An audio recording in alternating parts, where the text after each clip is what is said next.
नमस्कार, study with Kailash Bahuguna के YouTube channel में फिर से आपका स्वागत। आज हम उत्तराखंड की भौतिक संरचना, जलवायु और प्राकृतिक आपदाएं अध्याय 5 पे चर्चा करने जा रहे हैं। तो शुरुआत करते हैं। बृहद हिमालय और गंगा के मैदान के बीच स्थित इस राज्य का ग्लोब का विस्तार कितना है? बहुत बार आया है। 28 अक्षांश से 43 से 31, 27 उत्तरी अक्षांश तथा 77 अक्षांश 34 से 31 अक्षांश 02 पूर्वी देशांतर के मध्य में है। अर्थात इसका अक्षांशीय और देशांतरीय विस्तार 2 अक्षांश 44, 3 अक्षांश 28 है। इसका आकार लगभग आयताकार है। उत्तराखंड का आकार कैसा है? तो आयताकार। पूर्व से पश्चिम तक राज्य की लंबाई लगभग कितनी है? तो 358 किलोमीटर तथा उत्तर से दक्षिण तक चौड़ाई कितनी है? तो 320 किमी। राज्य सांख्यिकी 2008-9 के अनुसार राज्य का कुल क्षेत्रफल 53,483 वर्ग किलोमीटर है, जो कि भारत के कुल क्षेत्रफल का लगभग 1.69 है। कुल क्षेत्रफल कितना है उत्तराखंड? भारत का कुल क्षेत्रफल का 1.69 है। क्षेत्रफल की दृष्टि से भारत का कौन सा राज्य है? 18वां। पुराना डाटा है, नया डाटा करंट अफेयर में देख लेना। राज्य में सर्वाधिक और सबसे कम क्षेत्रफल वाले जिले क्रमशः कहीं पर चमोली दे रखा है तो कहीं पर उत्तरकाशी भी दे रखा है, और सबसे कम तो चंपावती है, लेकिन इसमें डाउट है कि राज्य में सर्वाधिक क्षेत्रफल वाला। तो वैसे मैप में देखा जाए तो उत्तरकाशी दिखता है, लेकिन इसको भी कॉन्सेप्ट क्लियर कर लेना। उत्तर में बृहद हिमालय और पश्चिम में टॉन्स नदी, दक्षिण पश्चिम में शिवालिक श्रेणियां, दक्षिण मध्य तथा दक्षिण पूर्व से तराई क्षेत्र तथा पूर्व में काली नदी राज्य की प्राकृतिक सीमा बनाते हैं। ये सब प्राकृतिक सीमा बनाने वाली नदियां हैं। पूर्व में नेपाल है, उत्तर में हिमालय पार तिब्बत, चीन और उत्तर पश्चिम में हिमालय प्रदेश तथा दक्षिण में उत्तर प्रदेश की राजनीतिक सीमाएं हैं। ठीक है, ये सब देख लेना।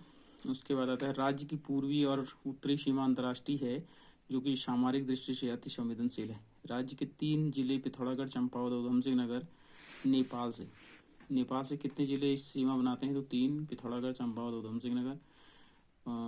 उसके बाद 5 जिले उधम सिंह नगर, नैनीताल, पौड़ी, हरिद्वार, देहरादून उत्तर प्रदेश से सीमा बनाते हैं। 2 जिले उत्तरकाशी और देहरादून हिमाचल प्रदेश से। ये सारे प्रश्न बने हैं। तो 3 जिले उत्तरकाशी, चमोली तथा पिथौरागढ़ चीन से और नेपाल से 3-3 जिले मिलते हैं, सीमा बनाते हैं। तथा 1 जिला देहरादून हरियाणा को स्पर्श करता है।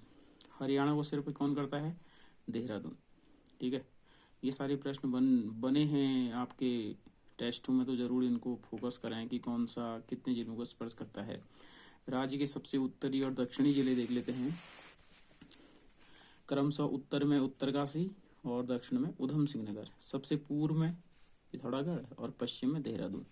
4 जिलों के नाम आए हैं। उत्तर से उत्तरकाशी, दक्षिण में उधम सिंह नगर, पूर्व में पिथौरागढ़ और पश्चिम में देहरादून।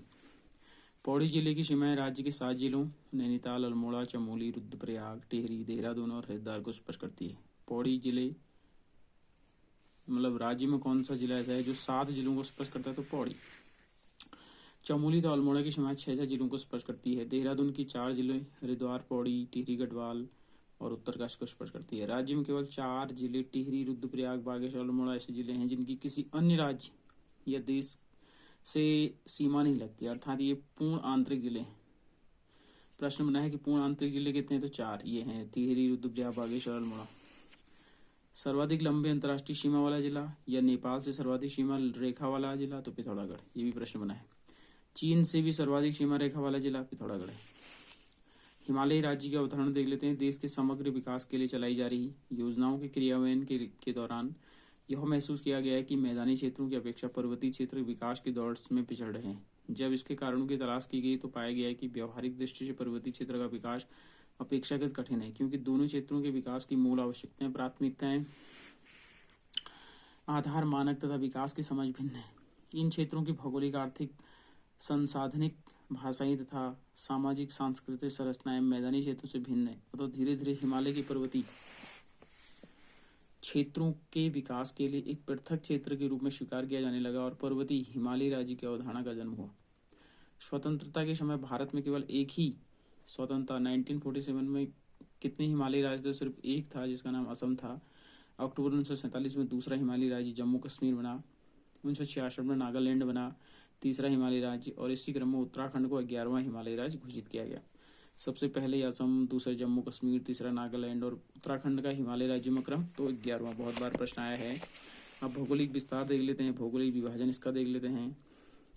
धरातली विन्यास स्थल शैल क्रम तथा उच्चावश स्वरूपों के आधार पर उत्तराखंड राज्य को 7 भौगोलिक तथा भौतिक क्षेत्रों में बांटा गया है। उत्तराखंड को कितने भौगोलिक क्षेत्रों में बांटा गया? तो 7।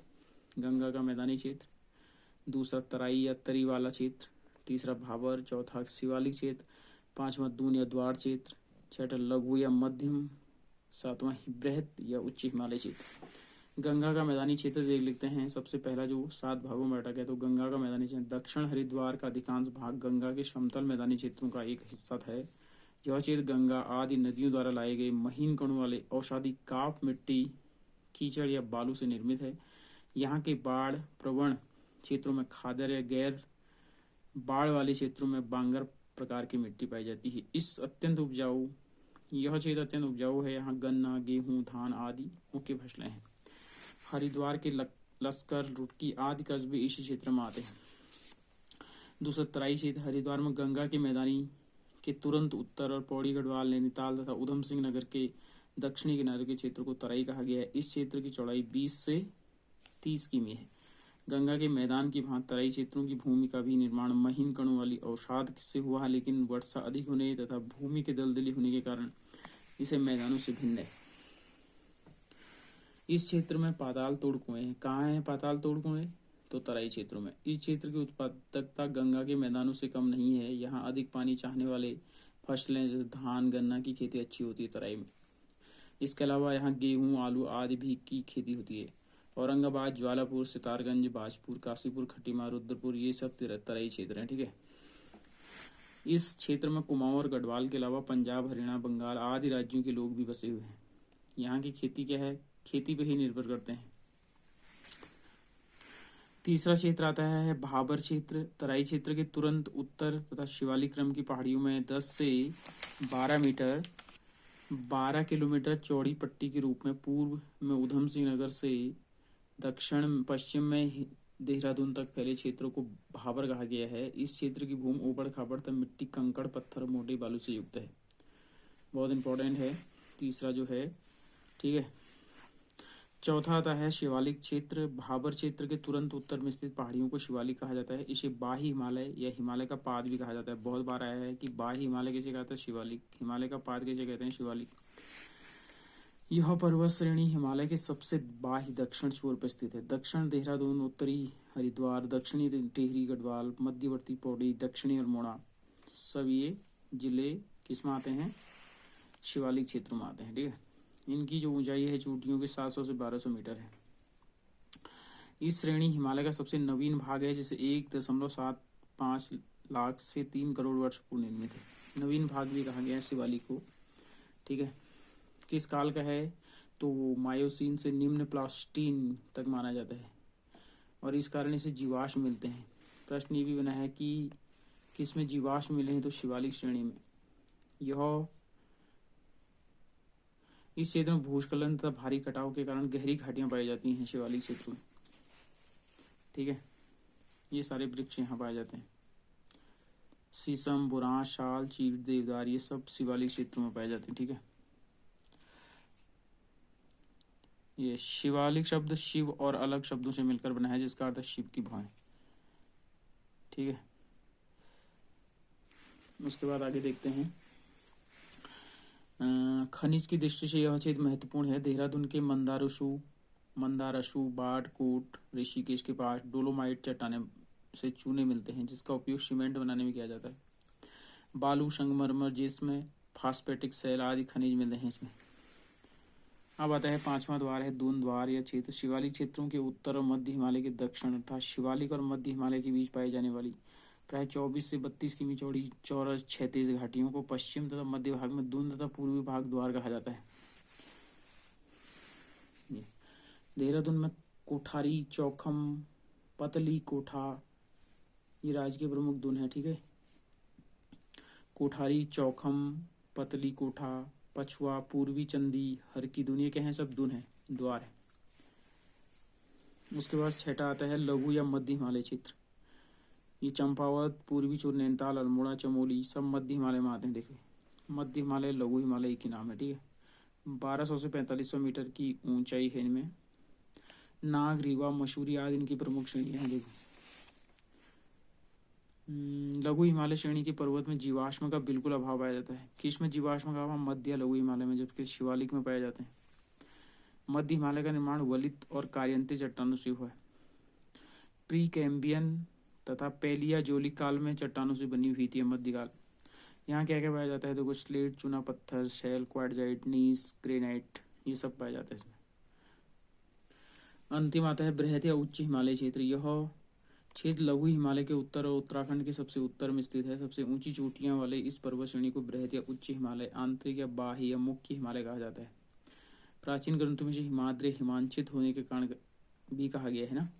उत्तराखंड में इस पर्वत श्रेणी की चौड़ाई 30 से 50 किमी तक, ऊंचाई 3000 से 7817 मीटर नंदा देवी तक है। नंदा देवी जो पर्वत है उसकी ऊंचाई तक है। उत्तरकाशी, टिहरी गढ़वाल, रुद्रप्रयाग, चमोली, बागेश्वर, पिथौरागढ़ आदि 6 जिलों में पूर्व पश्चिम में फैली हुई है उच्च, ठीक है। ये ऊंचाई वाले नंदा देवी सर्वाधिक सबसे इसमें ही आता है। कामेट, नंदा देवी, पूर्वी, माणा सब बृहद हिमालय के भाग हैं। इसके अलावा इसमें कुछ और है। ये दरे भी देखो, ये सब उच्च हिमालय के भाग लग रहे हैं। ग्रीष्मकाल में अधिक वर्षा यहाँ पर होती है, ठीक है। यदि आपके पास परीक्षा वाणी है तो एक बार डिटेल से आप पढ़ लें। इसके छोटे क्वेश्चन जल्दी से मैं लाऊंगा। तो आज वीडियो लंबा हो रहा है, तो कल फिर आपसे मुलाकात करते हैं। तब तक ले जा दीजिए, नमस्कार।